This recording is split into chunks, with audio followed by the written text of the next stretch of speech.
City India news, महाराष्ट्रातील लोकप्रिय news channel.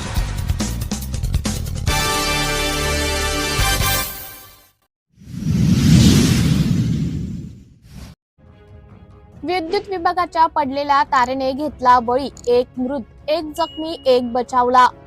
विद्युत विभागाच्या हलगर्जीपणामुळे शेतमजुराला प्राण गमवावे लागले, संतप्त ग्रामीण नागरिकांचा आरोप। प्राप्त माहितीनुसार रामटेक तालुक्यातील काचुरवाही जवळ असलेल्या मसला या गावातील इरफान शेख यांच्या शेतात दिनांक 6 ऑक्टोबर रोजी खापरखेडा तेली येथील 3 मजूर धान पिकावर फवारणी करीत होते। 2 दिवसाआधी आलेल्या तुफानाने वादळामुळे धानात जिवंत विद्युत तार पडले होते, त्यांना ठाऊक नव्हते।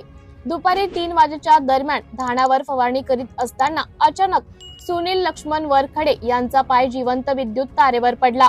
तो तारेला चपकला असता विशाल सदानंद इडपाते यांनी त्याला वाचवले। त्यावेळी रामचंद्र वासुदेव सोनवाणे वय 35 वर्ष राहणार खापरखेडा तेली यांनी त्यांना पाहिले व त्यांना वाचवण्याकरिता धावला असता तो त्या जिवंत तारेवर पडला व गंभीर जखमी झाला। त्याला त्वरित दवाखान्यात नेण्यात आले। डॉक्टरांनी तपासून त्याला मृत घोषित केले।